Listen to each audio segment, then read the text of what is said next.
प्यारे दोस्तों, आज हम आपके लिए बहुत ही अनोखी कहानी लेकर आए हैं, जिसे आप यकीनन मुकम्मल सुनना पसंद करेंगे, क्योंकि इस कहानी में शुरू से लेकर आखिर तक बहुत कुछ सीखने वाली बातें हैं।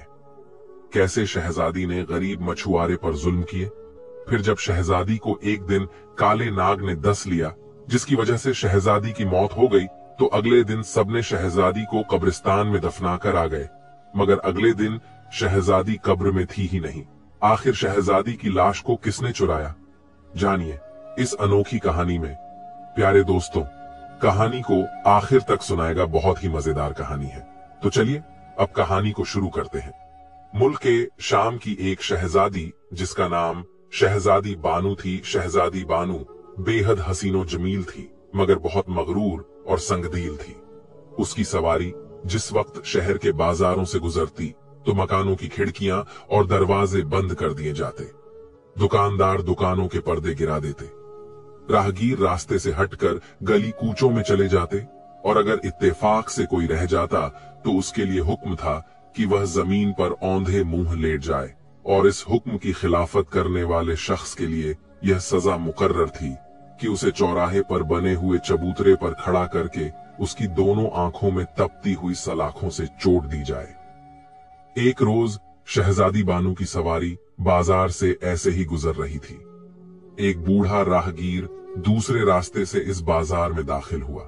सवारी तेजी से आ रही थी, इसलिए राहगीर को इतना मौका न मिल सका कि वह दौड़कर वापस उसी गली में चला जाए जिससे वह इस बाजार में आया था। सर पर मछलियों से भरा हुआ टोकरा रखा था, जिसे वह किसी के सहारे के बगैर सर से उतार भी नहीं सकता था। अगर जमीन पर औंधे मुंह लेटने के लिए उसे फेंकता तो सड़क पर मछलियां फैल जाती। गरीब मछुआरा घबराकर इधर उधर देखने लगा कि अब कहां जाएं और क्या करें, लेकिन कोई सूरत नजर न आई, और संगदिल शहजादी के संगदिल सिपाहियों ने उसे गिरफ्तार कर लिया। शहजादी ने उसे देखकर गुलामों को हुक्म दिया कि दस्तूर के मुताबिक 2 दिन के बाद इसकी आंखें लोहे की गर्म सलाखों से फोड़ दी जाएं। इस हुक्म को सुनकर शहजादी के सिपाही ने सर झुकाकर कहा, जो हुक्म बानू साहिबा। मगर इस सजा को सुनकर बूढ़ा राहगीर थर थर कांपने लगा और हाथ जोड़कर शहजादी से कहने लगा, ए मलिकाए शाम, ए शहजादी, मुझ गरीब पर रहम करे, मैंने आपको जानबूझकर हरगिज नहीं देखा। ए शहजादी, मेरी उम्र का ख्याल कीजिए और मुझ पर रहम कीजिए। शहजादी ने अपने सिपाहियों से कहा, इस कमबख्त की आंखें फोड़ दी जाएं, और फिर शहजादी की सवारी रवाना हो गई। गरीब राहगीर रोता रह गया। शहजादी और सिपाहियों से माफी की भीख मांगता रहा, मगर उसके कांपते हुए हाथ टोकरे को ना संभाल सके और वह सर से गिर पड़ा। सिपाही ने उसकी पीठ पर एक थप्पड़ मारते हुए कहा, जंगली बूढ़े, ये तूने क्या किया? साफ सुथरी सड़क को गंदा कर दिया। उठाओ मछलियों को। गरीब महागीर मछुआरे की आंखों से आंसू बह रहे थे। वह सजा की खौफ से जमीन पर बैठकर कांपते हुए हाथों से मछलियां उठाकर टोकरे में भरने लगा, लेकिन हालत यह थी कि मछलियों को डालता टोकरी में था और वह नीचे गिरती थी। जालिम सिपाही उसे गालियां दे रहे थे कि बूढ़े आदमी, जल्दी कर, जल्दी तुम्हें सजा देनी है, तुम्हारे पास वक्त बहुत कम है। मगर उसी वक्त एक लड़का, जिसकी उम्र तकरीबन 16 से 17 बरस होगी, उसकी तरफ से गुजरा और उस बुरे मछुआरे राहगीर पर तरस खाकर मछलियां टोकरे में भरने लगा। सिपाहियों को यह बात बिल्कुल भी अच्छा नहीं लगा, बुरी, और उन्होंने लड़के को धकेलते हुए कहा, अरे ओ नालायक, तुझे किसने कहा था कि तुम मछलियां उठाकर टोकरे में रख दो? लड़के ने उठते हुए कहा, किसी गरीब बूढ़े इंसान का मदद करना क्या जुर्म है? इतनी सी बात को सुनकर एक सिपाही ने आगे बढ़कर उसके गाल पर एक जोरदार थप्पड़ मार दिया। मगरूर शहजादी की बेरहम सिपाहियों ने कहा, खुद के होशो हवास का तो पता नहीं, और हमें कानून बताता है, चल अपना रास्ता ले। फिर वो लड़के ने जाते जाते मगरूर शहजादी की सिपाहियों को कहा कि जितना जुल्म करना है कर लो, मरना तो है एक दिन, और यह बात शहजादी को भी जाकर बता देना। यह सुनकर सिपाहियों का तो गुस्सा और सर पर चढ़ गया। उस लड़के के मुंह से ये बात सुनकर वो बूढ़ा मछुआरा द्वार कर उस लड़के के पास आया और कहने लगा, बेटा, तुम्हारा यह दुआ जरूर कबूल होगा। यह मगरूर शहजादी एक दिन जरूर तबाह और बर्बाद हो जाएगी। उसके बाद फिर वो बूढ़ा मछुआरा जल्दी जल्दी सारी मछलियां टोकरे में भर दी और सिपाही उसे ले गए।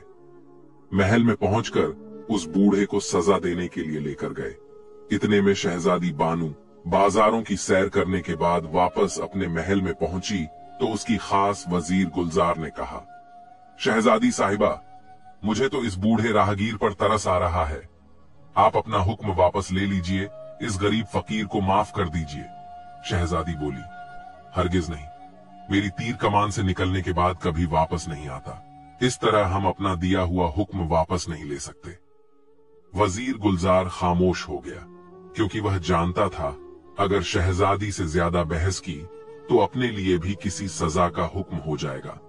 मगर वह वजीर दिल में यही कहता रहा कि खुदा करे कोई सूरत निकल आए और राहगीर की आंखें सलामत रह जाएं, वरना वह बेचारा अपाहिज होकर रह जाएगा।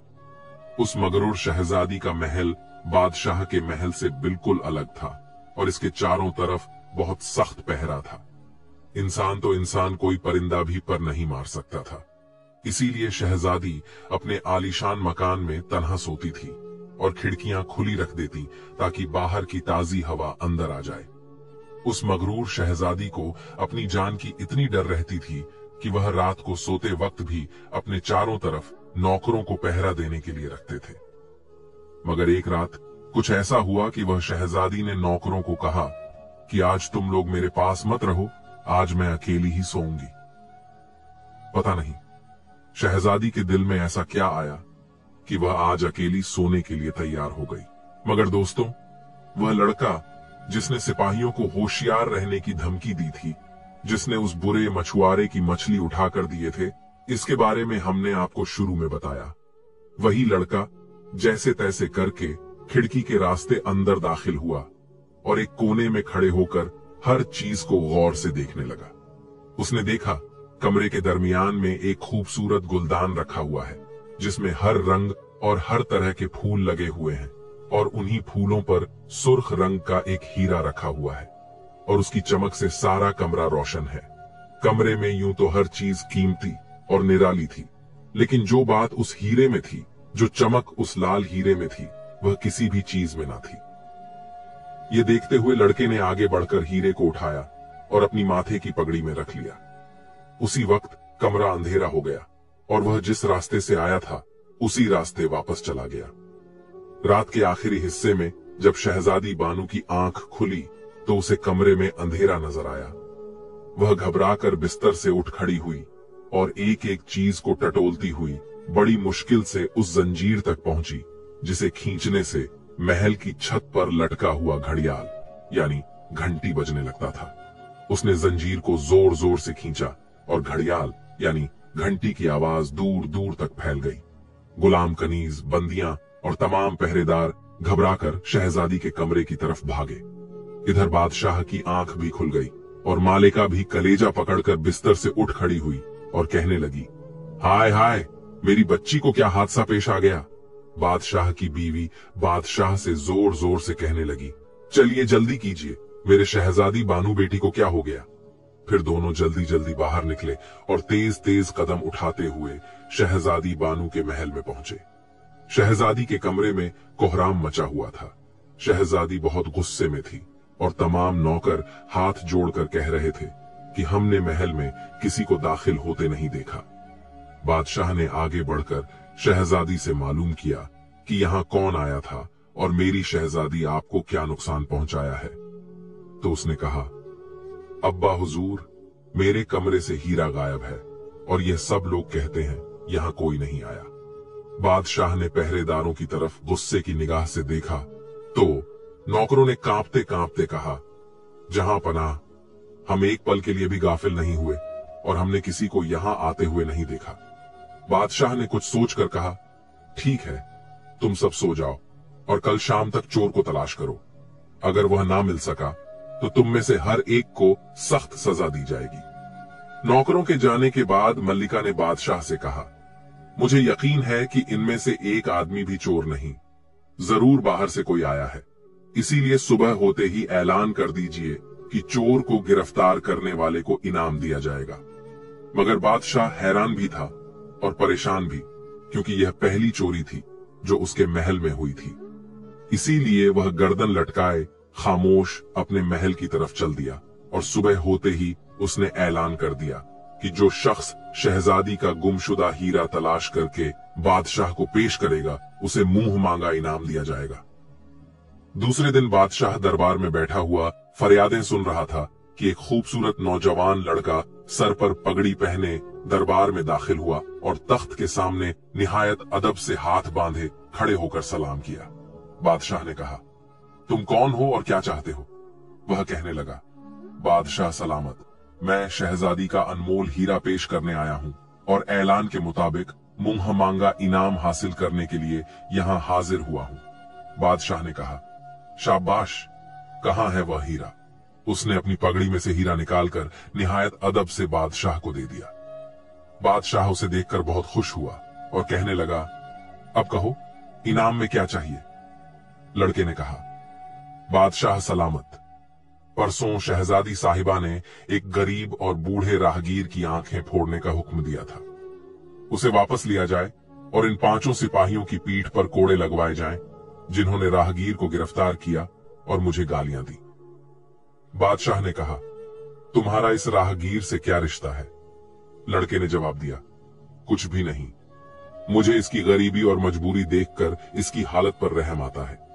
उसने अगर शहजादी साहिबा को देख भी लिया था तो उस बेचारे का कौन सा असर पड़ सकता था।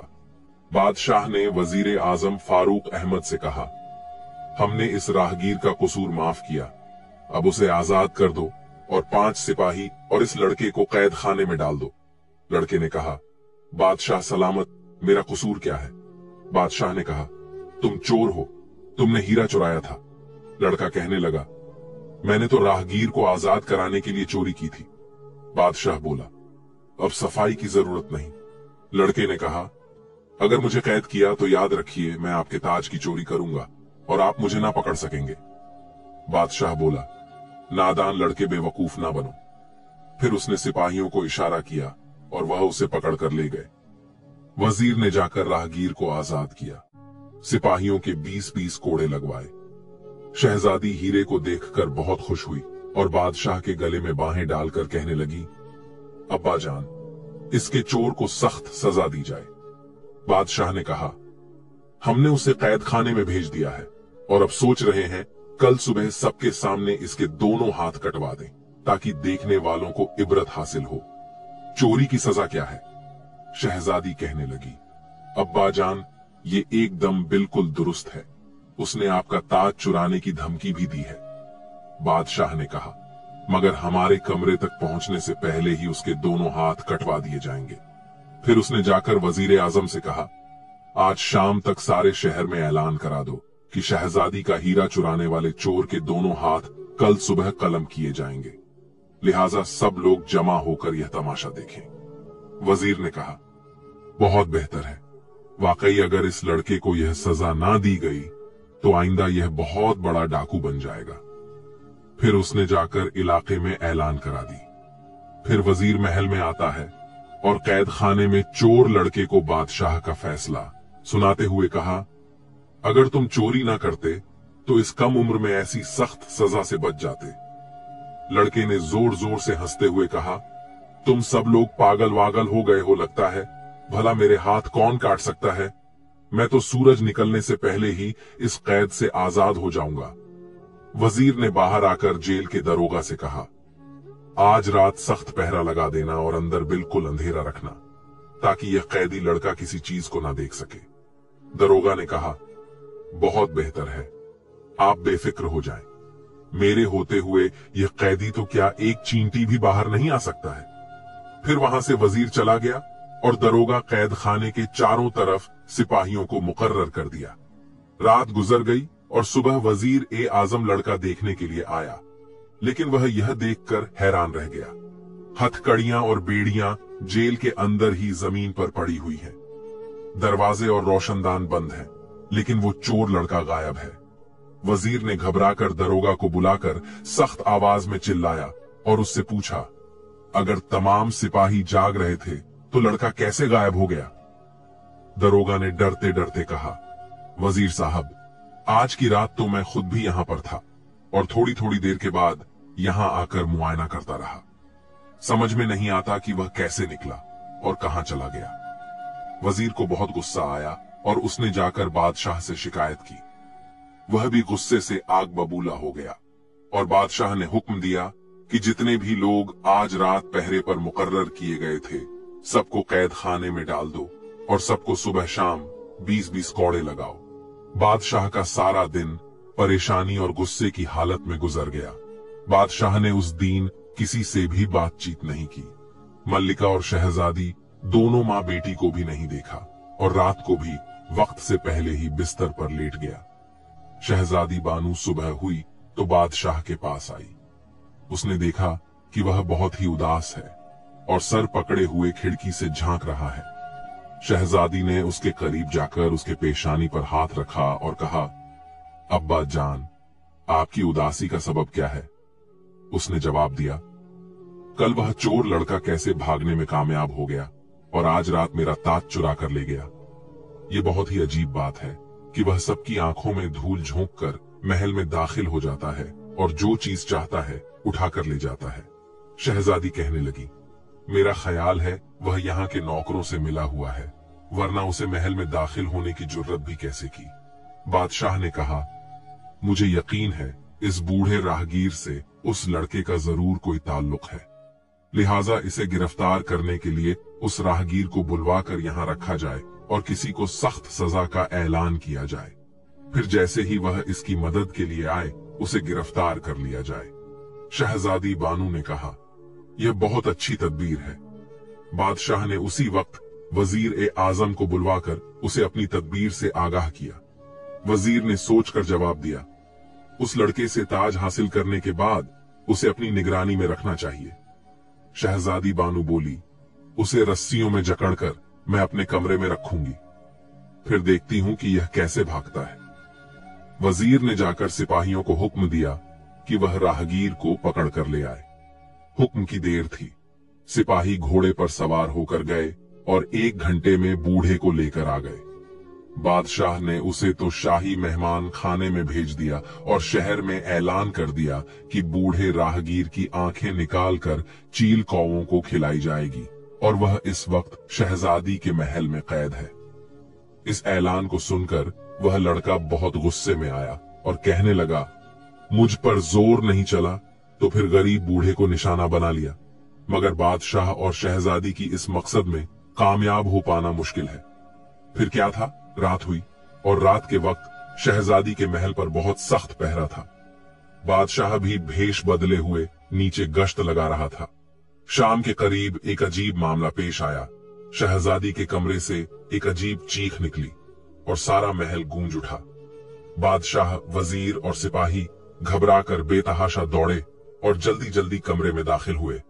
उन्होंने देखा कि शहजादी फर्श पर पड़ी हुई है। बादशाह ने नीचे बैठकर उसका सर जांघों पर रख लिया और फौरन ही शाही तबीब को बुलवाया। शाही तबीब ने काफी देर तक इलाज किया, मगर फिर कांपते लहजे में कहने लगा, बादशाह सलामत, अफसोस, शहजादी साहिबा हमसे बिछड़ गई हैं। उन्हें किसी जहरीले सांप ने डस लिया है। बादशाह की आंखों से आंसू बहने लगे और वह सिसकियां लेने लगा और गिड़गिड़ा कर कहने लगा, या इलाही, यह तूने क्या कर दिया? मेरी जिंदगी का सहारा एक यही तो थी, उसे भी तूने छीन लिया। बादशाह काफी देर तक अपने शहजादी को देखकर रोता रहा। फिर सबने बादशाह को तसल्ली दी और शहजादी को उठाकर पलंग पर लिटा दिया। उसी वक्त वजीर की नजर बादशाह के ताज पर पड़ी और वह कहने लगा, ये देखिए, आपका ताज यहाँ शाही कुर्सी पर रखा हुआ है। ऐसा मालूम होता है कि चोर रात में यहाँ आया था। फिर वजीरों ने कुछ सोचकर कहा, कहीं वही बदमाश तो सांप को यहाँ नहीं छोड़ गया।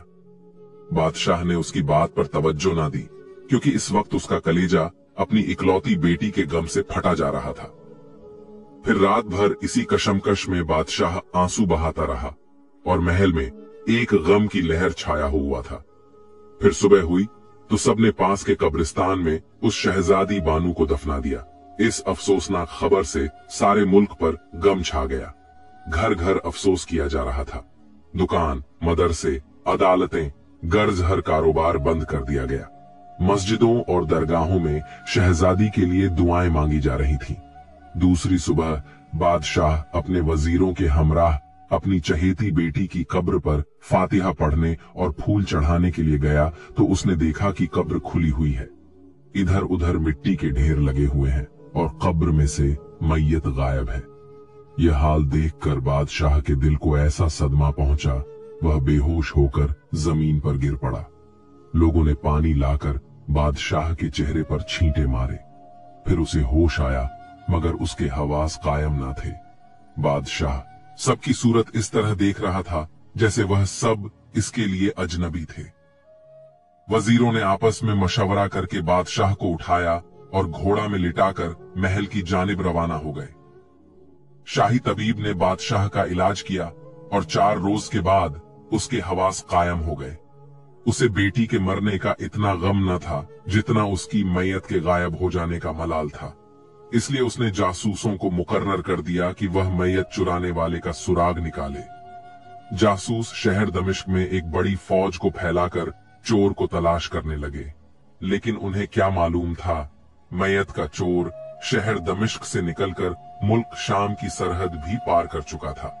वह अपने तेज रफ्तार सफेद घोड़े पर मुर्दा शहजादी को रखे हुए निहायत तेजी से शहर बगदाद की जानिब चला जा रहा था, क्योंकि उस लड़के को यकीन था बगदाद में उसे पनाह मिल जाएगी। वह निहायत तेजी से रास्ता तय करता चला जा रहा था, लेकिन यह फिक्र उसे बुरी तरह सता रही थी। शहर पनाह के दरवाजे पर उसे लाश को किस तरह छुपाएगा। मंजिल तय करने के बाद जब एक छोटी सी बस्ती के करीब पहुंचा तो उसने लाश को घनी झाड़ियों में छुपा दिया और बस्ती में जाकर लकड़ी का एक संदूक खरीद लाया और उसमें लाश को बंद करके बगदाद की तरफ चल दिया। रात का वक्त था। शहरी पनाह का दरवाजा बंद किया जाने वाला था। दमिश्क का चोर संदूक लिए हुए उसमें दाखिल हुआ। वहां एक सौदागर खड़ा हुआ था।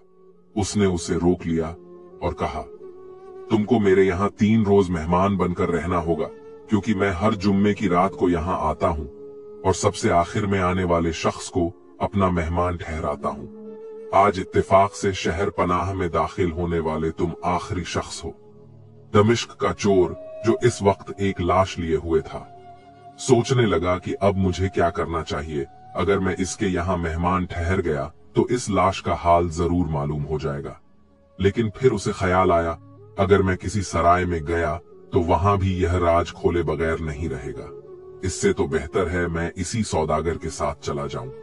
यह सोचकर वह कहने लगा, आप जैसे इंसान के यहाँ मेहमान ठहरना मेरे लिए खुशकिस्मती की बात है। सौदागर ने मुस्कुराते हुए कहा, यह मेरी खुशनसीबी है, तुमने खुशी से मेरी दावत को कबूल कर लिया। फिर वह उसे अपने घोड़ा अपनी आलीशान हवेली में ले गया। वहां उसका घोड़ा तो बाहर वाले झोपड़ी में भेज दिया और उसे एक सजे हुए कमरे में ले गया और कहने लगा, तुम्हारे लिए यह कमरा है, यहाँ जरूरत की हर चीज मौजूद है, तुम्हें किसी किस्म की तकलीफ नहीं होगी। इस कमरे में खिड़कियां और रोशनदान नहीं है और दरवाजा भी ऐसा है कि तुम्हें बाहर का शोर सुनाई नहीं देगा। चोर बोला, यह मेज पर रखा हुआ मोर बहुत मुझे पसंद आया। सौदागर बोला, इस मोर में बहुत से पुर्जे लगे हुए हैं, वह जिस वक्त हरकत में आते हैं तो यह मोर नाचने लगता है। चोर कहने लगा, क्या इस वक्त इसका मैं नाच देख सकता हूं? उसने कहा, इसके नाचने का वक्त मुकर्रर है, जब वक्त आएगा तो यह खुद ब खुद नाचने लगेगा। हां, यह याद रखना, जिस वक्त यह नाच रहा हो तो इसके करीब हरगिज ना जाना। उसने मोर को गौर से देखते हुए कहा, यह बहुत कीमती मालूम होता है, आपने इसे कहां से हासिल किया? सौदागर बोला, यह मुझे तोहफा मिला था। फिर उसने ताली बजाकर एक गुलाम को बुलाया तो उससे कहा, अगर खाना तैयार हो गया हो तो फौरन दस्तरख्वान पर लगा दिया जाए। गुलाम ने अर्ज की, आका तशरीफ ले चलिए, दस्तरख्वान पर खाना चुन लिया गया है। सौदागर ने चोर का हाथ पकड़ा और एक दूसरे कमरे में ले गया और उसे अपने साथ खाना खिलाया। खाने के बाद सौदागर ने कहा, अब तुम आराम करो, कल शाम फिर मुलाकात होगी। चोर बोला कि आप दिन में यहां नहीं होंगे। सौदागर ने कहा, नहीं, मैं सुबह सवेरे ही चला जाता हूं और शाम को वापस आता हूं। चोर ने खुदा हाफिज कहा और अपने कमरे में जाकर दरवाजा अंदर से बंद कर लिया। उसने थोड़ी देर आराम करने के बाद संदूक खोला और उसमें से शहजादी की लाश निकाली। फिर जेब से सफेद रुमाल निकालकर अपने चेहरे पर हवा दी। हवा लगते ही वह फर्श पर गिर पड़ा और इंसान से एक काला नाग बन गया। फिर उसने शहजादी की पिंडली पर एक निशान देखा और उस पर मुंह रखकर जहर चूसने लगा। मुंह में जो जहर था उसे एक प्याले में थूक देता। इसी तरह जहर चूसते चूसते जब खून निकलने लगा तो उसने चूसना छोड़ दिया और एक कोने में जाकर मिट्टी चाटने लगा। मिट्टी चाटते ही वह फिर अपनी असली शक्ल में आ गया। इधर शहजादी ने भी आंखें खोल दी और चोर को देखकर कहने लगी, मेरे हलक में कांटे से चुभ रहे हैं, जल्दी से पानी दो। उसने सुराही में से पानी गिलास में उंडेल कर शहजादी को पिलाया और उसे सहारा देकर पलंग पर पलटा दिया। फिर मेज पर रखा हुआ मेवा उठाकर उसे खिलाया। मेवा खाने के बाद शहजादी के जिस्म में कुछ कुव्वत पहुंची तो उसने कहा, मैं इस वक्त कहां हूं और तुम कौन हो? उसने जवाब दिया, मेरा नाम शाहिद जमाल है और मैं दमिश्क का रहने वाला हूं, लेकिन इस वक्त शहर बगदाद में हूं। शहजादी ने कुछ सोचते हुए कहा, आंख खुलने से पहले मैं एक ख्वाब देख रही थी। बहुत ही भयानक ख्वाब था, मगर जो कुछ मैं ख्वाब के अंदर देख रही थी, आंख खुलने के बाद भी वही नजर आ रहा है। ये क्या राज है? शाहिद बोला, ख्वाब में क्या देखा था? शहजादी कहने लगी, मैं देख रही थी कि मैं मर गई हूं और मुझे दरिया के किनारे शाही कब्रिस्तान में दफना दिया गया है। फिर अचानक कब्र खुली और तुमने मुझे बाहर निकालकर सफेद घोड़े पर डाल दिया और उसे बहुत तेजी से दौड़ने लगे। बहुत दूर जाने के बाद तुमने मुझे झाड़ियों में छुपाया, फिर एक संदूक लाकर उसमें बंद कर दिया। बहुत देर के बाद तुमने संदूक में से मुझे निकाला और स्याह नाग बनकर जहर चूसने लगे। शाहिद हैरानी से उसकी सूरत देखने लगा। यह अपने होशो हवास में तो नहीं थी, फिर इसे सब कुछ कैसे मालूम हो गया? और वह भी इस परेशानी में था कि शहजादी बोली, तुम क्या सोच रहे हो? मुझे बताओ, मैं अपने महल में हूं या कहीं और हूं? शाहिद बोला, जो तुमने ख्वाब में देखा वह बिल्कुल हकीकत है। तुम अपने महल में सो रही थी, एक सांप ने तुम्हें डस लिया और तुम्हारे वालिद ने तुम्हें दफना दिया। लेकिन मुझे यह बात मालूम थी, सांप जिसे डस लेता है वह 3 दिन तक जिंदा रहता है, इसलिए मैं कब्र खोदकर तुम्हें यहां ले आया। शहजादी ने कहा, तुम मुझे कैसे जानते हो? शाहिद बोला, मैं दमिश्क का चोर हूं। एक मर्तबा तुम्हारे महल में हीरा चुराने गया था, उस वक्त तुम्हारी सूरत देखी थी। शहजादी ने कहा, तुम सांप कैसे बन गए थे? क्या तुम कोई जादूगर हो? शाहिद बोला, मैं जादूगर तो नहीं हूं, लेकिन मेरे पास एक रुमाल है जो मुझे मेरे वालिद साहब ने मरते वक्त दिया था। उसकी हवा से मैं सांप बन जाता हूं और मिट्टी छाटकर दोबारा अपनी असली शक्ल में आ जाता हूं। शहजादी ने आंखें बंद कर ली और कुछ सोचने लगी। शाहिद ने कहा, क्या सोच रही हो? वह कहने लगी, मैं यह सोच रही हूं कि सांप के डसने के बाद मेरी सैलानी रूह जो कुछ देख रही थी वह मुझे ख्वाब की सूरत में नजर आ रहा था। शाहिद बोला, मुझे भी ऐसा ही मालूम होता है। अब इस ख्याल को दिल से निकाल दो और सो जाओ। शहजादी ने कहा, सुबह होते ही मुझे मेरे अब्बा जान के पास ले चलो, वह मेरी जुदाई के गम में निढाल हो रहे होंगे। शाहिद कहने लगा, अब उन्हें भूल जाओ, मैं तुम्हें अपने लिए निकाल कर लाया हूं, तुम्हें मेरे साथ रहना होगा। शहजादी ने कहा, मैं शहजादी होकर एक मामूली चोर के साथ नहीं रह सकती। शाहिद बोला, मगर अब रहना है, और अब तो वैसे भी तुम शहजादी नहीं हो। फिर उसने कहा, इस ख्याल को तुम दिल से निकाल दो। अगर तुमने भागने की कोशिश की या किसी की मदद हासिल की तो याद रखना, मैं तुम्हें जिंदा नहीं छोड़ूंगा। शहजादी ने अभी जवाब नहीं दिया था कि उसी वक्त मेज पर रखे हुए मोर ने अपने पंख फैलाए और नाचने लगा। साथ ही मुख्तलिफ साजों की आवाजें भी सुनाई देने लगी। मोर के परों में मुख्तलिफ रंगों के मोती लगे हुए थे। उन मोतियों की चमक से सारा कमरा जगमगा उठा।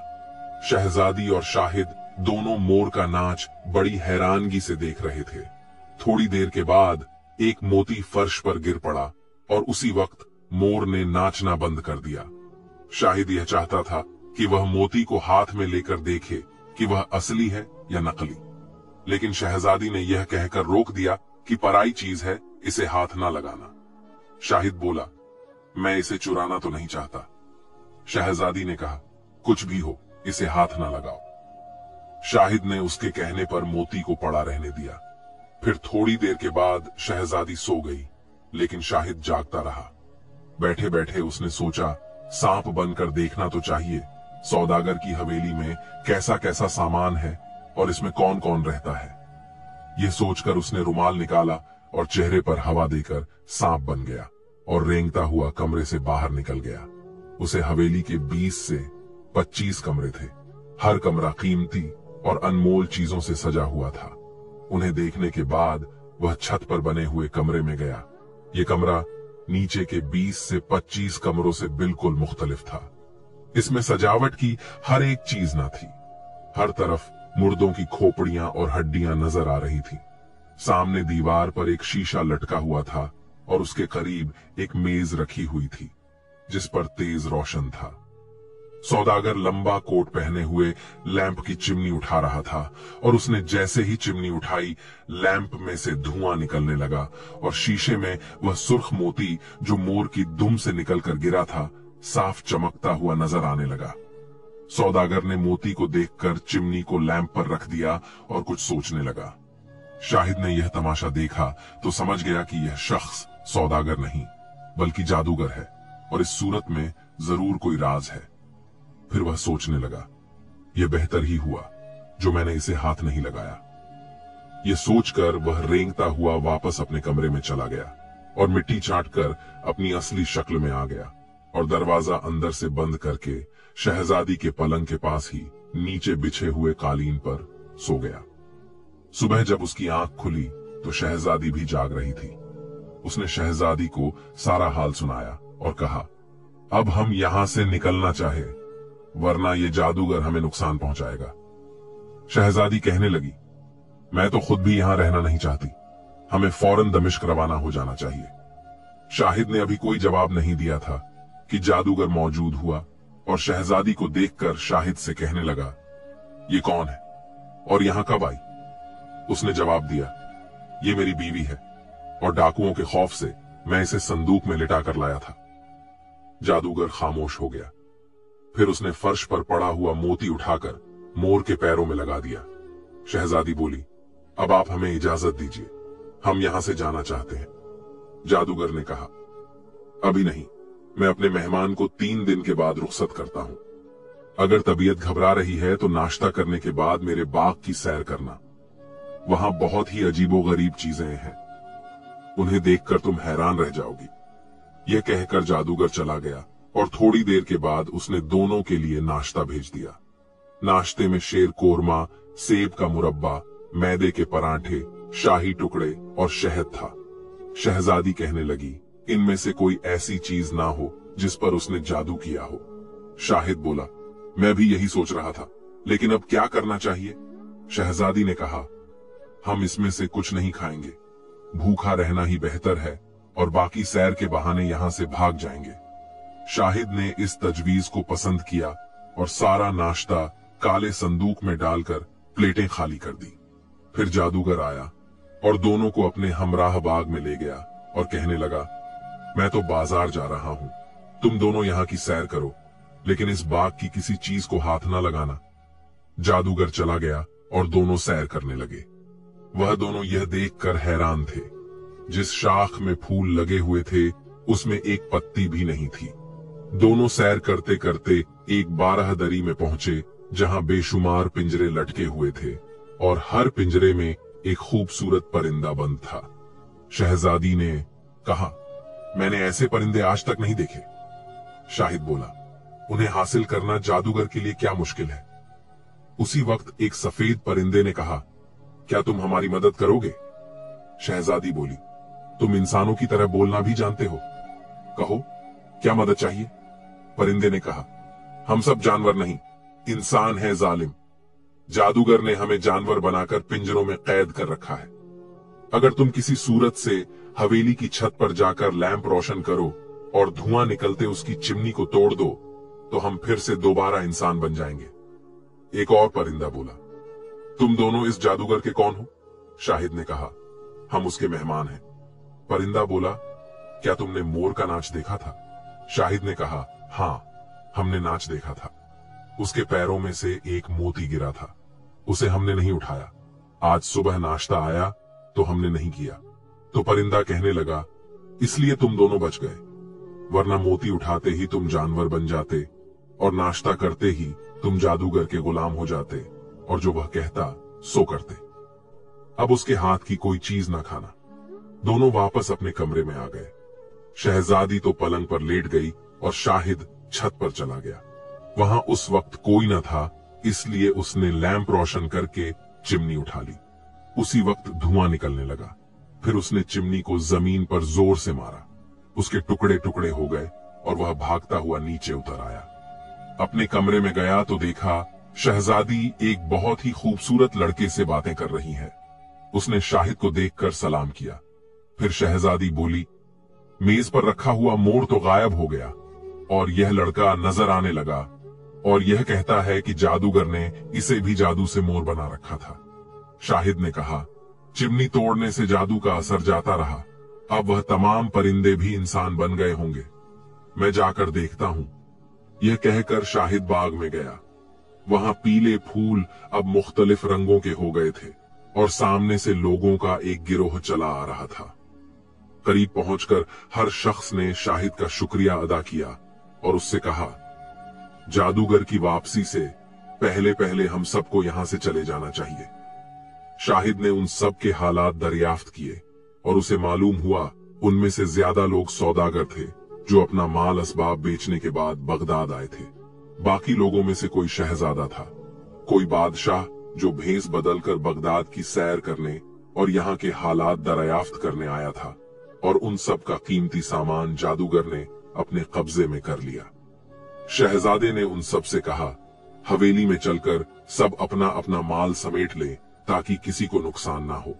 यह सब लोग हवेली में गए और अपना सामान तलाश करने लगे, लेकिन थोड़े थोड़े सामान के सिवा कुछ ना मिला और उन्होंने अपना नुकसान पूरा करने के लिए वहां रखा हुआ दूसरा सामान भी समेट लिया। शाहिद ने भी कीमती कीमती चीज उठाकर अपने संदूक को भर दिया और फिर सबको साथ लेकर हवेली से बाहर निकल गया। दरबान चीखते चिल्लाते रहे, लेकिन किसी ने उनकी ना सुनी। ये सब लोग शहर पनाह से बाहर निकले और उन्होंने एक जगह खेमा गाड़कर अपने ठहरने के लिए जगह बना ली। फिर उनमें से दो दो, चार चार सौदागर अपना सामान ले जाकर शहर में बेचने लगे। शाहिद ने भी कई हजार अशरफियों का माल फरोख्त किया और एक ही दिन में खूब मालदार हो गया। इधर जादूगर वापस हवेली पहुंचा तो दरबान ने कहा, हुजूर, आज सुबह आपके तमाम मेहमान अपना माल और सामान लेकर चले गए। हमने उन्हें बहुत रोका, लेकिन उन्होंने हमारी एक न सुनी। जादूगर के पांव तले से जमीन निकल गई। वह घबराकर सीधा बाग में गया। वहां पीले फूलों की जगह रंग रंग के फूलों को खिले हुए देखा और बाराहदरी के सारे पिंजरे गायब थे। यह हाल देखकर उसका बदन पसीने से शराबोर हो गया और वह भागता हुआ छत पर बने हुए कमरे में गया जहां चिमनी टूटी हुई पड़ी थी। उसे देखकर उसकी आंखों तले अंधेरा छा गया और वह सर पकड़कर रोने लगा। हाय, वह चिमनी जिसको मैंने 10 साल की मेहनत के बाद हासिल किया था, ये टूट गई। फिर वह उठकर उस कमरे में गया जहां शाहिद और शहजादी मेहमान थे। वहां से मोर गायब था और नाश्ते की चीजें फर्श पर पड़ी हुई थी। अब वह समझ गया यह तबाही उसी लड़के की वजह से हुई है। फिर उसने दिल में कहा, मगर यह कमबख्त नाश्ता कर लेता तो मेरे हुक्म के बगैर एक कदम भी ना उठा सकता। मगर इस चालाक और होशियार लड़के ने ना तो मोती उठाया और ना नाश्ता किया। खैर, ये मेरे हाथ से बचकर नहीं जा सकता। फिर उसने अपने कमरे में जाकर नजूमी भेष बदलकर घर से निकला और लोगों से पूछता हुआ शहर से बाहर चला गया। थोड़े फासले पर खेमे थे। वह उनके करीब जाकर सेंध लगाने लगा। उसकी आवाज सुनकर शहजादी को शक हुआ। उसने नजूमी को अपने खेमे में बुलाया। जादूगर उसकी सूरत देखते ही दांत पीसने लगा।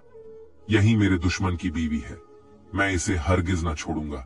इस कमबख्त ने मुझे तबाह कर दिया है। फिर वह शहजादी का हाथ चंद लम्हों तक देखता रहा। फिर इसके बाद जेब से एक बोतल निकाली और इसका ढक्कन थोड़ा सा खोलकर शहजादी से कहने लगा, इस बोतल को आंखों के करीब रखो और दिल में सवाल सोच लो। इसका जवाब इस बोतल के लगे हुए शीशे में नजर आ जाएगा। शहजादी बोतल को जैसे ही आंखों के पास ले गई, उसमें रखी हुई बेहोशी की दवा सांस के साथ अंदर चली गई और वह बेहोश हो गई। जादूगर ने खेमे से सर निकालकर बाहर देखा कि इर्द गिर्द कोई है तो नहीं। फिर शहजादी को पिछली तरफ से बाहर लेकर निकल गया और जंगल की तरफ चल दिया। इत्तेफाक से उसी वक्त शाहिद वापस लौट आया। वहां देखा तो खेमा खाली था। उसने बराबर वाले लोगों से दरियाफ्त किया तो उन्होंने कहा, थोड़ी देर हुई, एक नजूमी शहजादी के पास आया था। इसके बाद हमने किसी को आते जाते नहीं देखा। शाहिद को यकीन हो गया कि वही नजूमी उसे बहकाकर कहीं ले गया है। फिर उसे ख्याल आया कि कहीं यह दोनों पिछली तरफ से तो नहीं निकल गए। इस ख्याल के आते ही वह पिछली तरफ गया। वहां जमीन को गौर से देखा तो पैरों के निशान नजर आए।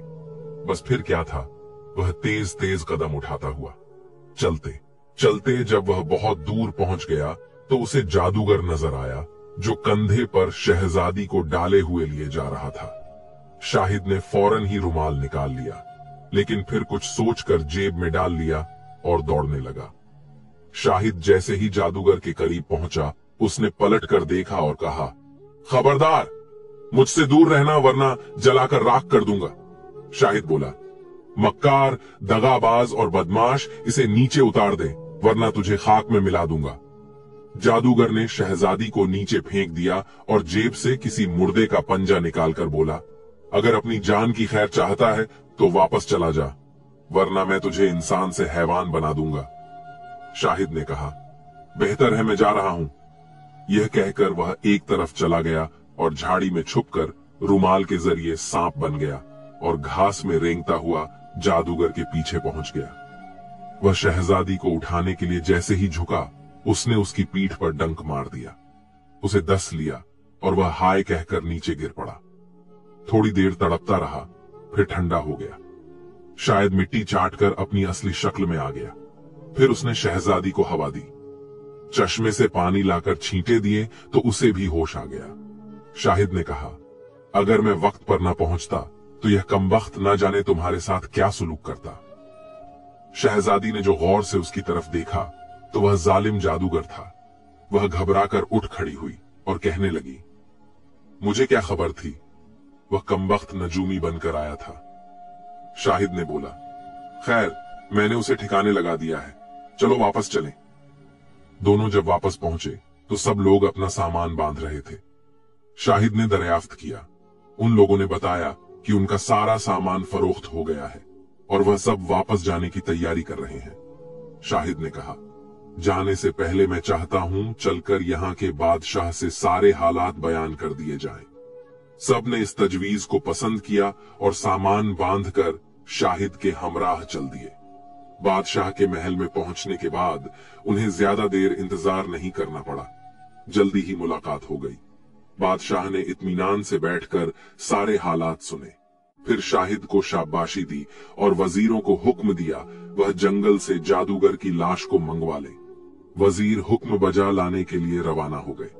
बादशाह ने इन तमाम लोगों के हमराह मुलाजिम भेजे ताकि वह खेमे उखाड़ दें और अपना सामान उठवा कर ले आए, क्योंकि उसने उन सबको अपना मेहमान ठहरा लिया था। गर्ज यह सब अपना सामान ले आए और बादशाह के यहाँ रहने लगे। तीसरे दिन जादूगर की हवेली शाहिद को दे दी गई और वह उसका मालिक बन गया। फिर बादशाह ने उसे और भी जागीर बख्शी और इसके लिए खास वजीफा मुकर्रर कर दिया, क्योंकि उसने बगदाद को बदनामी से और यहाँ आने वाले सौदागरों और स्याह को जादूगर से बचाया था। इसी खुशी के मौके पर सौदागरों ने भी बहुत कुछ इनाम दिया और दूसरे मुल्कों के शहजादों और बादशाहों ने वादा किया कि वह अपने अपने मुल्क पहुंचने के बाद तोहफे रवाना करेंगे। शाहिद जमाल अगरचे दमिश्क का चोर था, लेकिन उसकी हमदर्दी, बहादुरी, अक्लमंदी और होशियारी के सबब शहजादी बानू को उससे मोहब्बत हो गई और अब उसके साथ ही जिंदगी बसर करना चाहती थी। शाहिद जमाल ने तो इस ख्याल से उसे डसा था कि ले जाकर परेशान करूंगा, दुख पहुंचाऊंगा, ताकि गरीबों को सख्त सजा देने और उन्हें तकलीफ पहुंचाने का नतीजा इसे मिल जाए। लेकिन साथ रहने से उसे भी मोहब्बत हो गई और वह भी इसके हमराह जिंदगी बसर करना चाहता था। 1 महीने तक बगदाद में रहने के बाद शाहिद ने शहजादी बानू से कहा, तुम्हारे वालिद साहब बहुत परेशान होंगे, चलकर उन्हें तसल्ली देना चाहिए। शहजादी इस बात को सुनकर बहुत खुश हुई और उसी रोज दोनों दमिश्क रवाना हो गए। मुल्क शाम का बादशाह अपनी इकलौती बेटी के गम में निढाल हो रहा था। सेहत गिर चुकी थी, आंखों से हर वक्त पानी बहने के सबब बीनाई कम हो गई थी, रातों की नींद उड़ चुकी थी। उसकी बेटी अचानक जो उसके पास पहुंची तो उसके जिस्म में एक नई रूह और ताजा कुव्वत आ गई। उसने शहजादी को सीने से लगाया। फिर उसे ख्याल आया कि बेटी तो मर चुकी है। उस ख्याल के आते ही वह घबरा गया और कहने लगा, तू कौन है? मेरी बेटी तो मर चुकी है। शहजादी ने हंसकर कहा, अब्बा जान, मुझे सांप ने डस लिया था और सांप का डसा हुआ 3 दिन तक जिंदा रहता है। बस ये दूसरे दिन ये साहब मुझे कब्र से निकालकर बगदाद ले गए और मेरा जहर चूस कर मुझे होश में ले आए। फिर उसने सारा वाकया बयान किया, जिसे सुनकर बादशाह ने शाहिद को सीने से लगा लिया और उससे इतना खुश हुआ कि 1 हफ्ते के बाद उसने शहजादी की शादी उससे कर दी और अपने तख्त का वारिस बना दिया। शादी के बाद वह बगदाद चला गया और उसकी मां उसकी कामयाब जिंदगी देखकर बहुत खुश हुई और उसके लिए दुआएं करती रही। 10 साल के बाद जब बादशाह का इंतकाल हुआ तो शाहिद वक्त का बादशाह बना और मरते दम तक हुकूमत करता रहा। प्यारे दोस्तों, आज की यह कहानी आपको कैसी लगी? कमेंट बॉक्स में अपनी राय का इजहार जरूर कीजिएगा और मजीद ऐसी ही कहानियां सुनने के लिए हमारे चैनल को सब्सक्राइब करके हमारी फैमिली का हिस्सा जरूर बनेगा। शुक्रिया।